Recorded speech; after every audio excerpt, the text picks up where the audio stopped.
Funding for Horizonte is made possible by contributions by the Friends of Eight, members of your Arizona PBS station.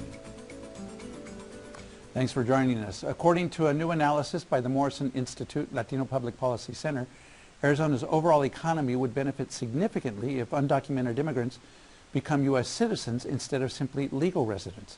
Citizenship or something less, economic implications for Arizona, is the title of a new report examining the economic impact on Arizona, legal residency versus U.S. citizenship. Joining me tonight to talk about this report is Chief Researcher and Author Mike Slaven and ASU Morrison Institute Policy Analyst. Mike, welcome to Horizonte. Thanks, Jose. Very timely research paper. Was it done in anticipation that we would be having this immigration discussion at this time? Well, I mean, obviously, we began it after people had started talking about immigration reform again. And what you see is that there's a major tension kind of emerging between people who say there should be a broader path to citizenship for people who don't have legal status in the U.S. Versus some people, particularly in the House, who might be less comfortable with this and say that there should be a legal status that would not allow people eventually to get citizenship. And kind of the important thing we were looking at is, well, what is the research that's been conducted on the impact of citizenship, and what does that say for Arizona? And you had some basis for at least establishing a baseline, and that being what had happened in the 1980s. Right. Well, the 1986 legalization has produced a lot of research on the fate of people who benefited from it. And what that has generally found is that getting legal status benefits people economically and benefits the community economically. What we were also looking at and what we were really focusing on in this report was what's the impact of citizenship? If one of the big debates is about citizenship or a legal status that's not citizenship, what is the fact of citizenship? What does it have to contribute to how people do economically? And so what were the conclusions?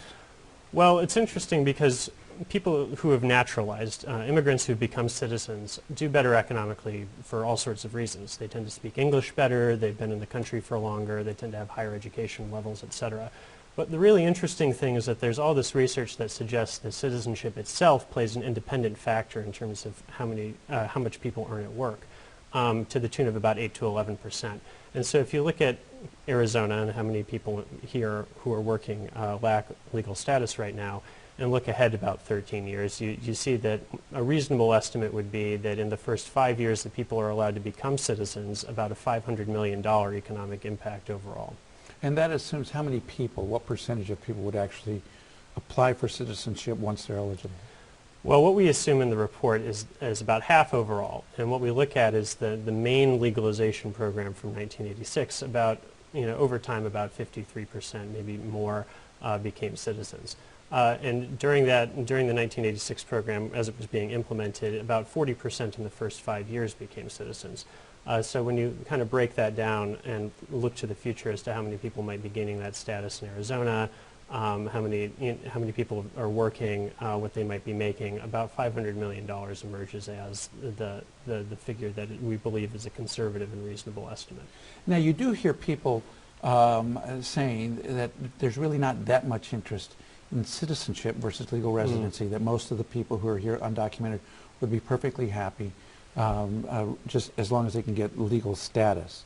What does your study say about that issue? Well, we don't examine that issue per se, but I mean, the fact that people do want to become citizens shows that it is important to at least some people, and obviously whether to become a citizen is a personal decision for everybody. What our study really looks at is to say, okay, among those who do want to become citizens, and we see from past legalizations that there are a lot of people who do want to, what kind of impact would that have for the broader community?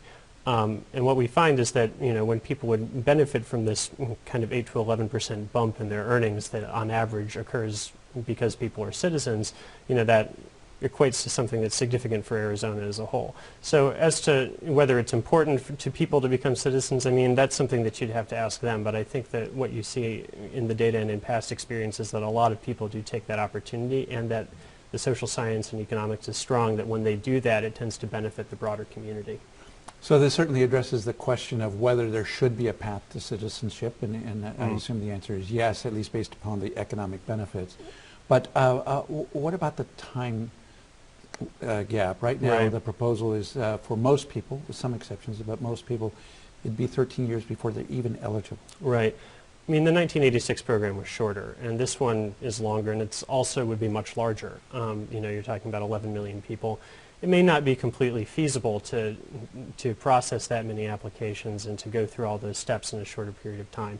The other thing to keep in mind is that, you know, there are a lot, obviously, of purposes imagined for immigration reform. It's not just about the economy. I think that there is some suggestion that, you know, if you wait really long for people to become citizens, then, you know, a lot of them will retire, and that'll kind of diminish the effect that it'll have on the economy, because they won't be in the workforce to benefit from this gain that happens. But, you know, that evidence in this study and what we're saying about what the economic impact might be has to be weighed with all of the objectives of immigration reform, and it has to be considered alongside everything. But the bottom line is that the evidence is very strong that the more people who are allowed to become citizens and the more people do, the better off we all are economically. Now, the report was unveiled at a forum about a week ago. Right, yeah. What kind of reaction have you received so far? I mean, people, you know, there's obviously a much bigger discussion going on, or what are the economic benefits of immigration, and typically what people think of are guest workers and the legal status, and, you know, before the citizenship step would occur. I mean, the kind of reaction we've gotten is that there's a lot of interest in this kind of stuff, and a lot of interest in discussing what the economic impact is, and this is definitely part of that broader discussion that is forming a big part of the debate. Has there been any criticism of the study or the methodology? Hopefully not. I mean, none that you've heard so far? Well, none that I've heard specifically so far. You know, one thing that is important to keep in mind, which people do bring up, is well, you know, we don't have a crystal ball. We can't tell how many people are going to be taking advantage of the program exactly. So what we're working off is estimates, and we're producing ballpark figures. But the important thing to remember is that, you know, lest we get bogged down in a discussion, is it 400 million, 500 million, 600 million more, is that basically the economics is very strong, that citizenship benefits not only the people who are in the workforce, but also everybody else as well. And it's important to note that in a lot of areas we took a very conservative approach in terms of trying to estimate what the impact might be. So that's one thing to keep in mind, and, you know, is that we use these estimates and that we use them to the best of our ability based on past experience. But I haven't heard any really specific criticism of the methodology that we used yet. Well, Michael Slaven, thank you so much for joining us on Horizonte to talk about the study. Hope to see you again soon. Thanks very much, Jose. Here at Horizonte, we want to hear from you. If you have comments, story ideas, or questions, email us at horizonte@asu.edu.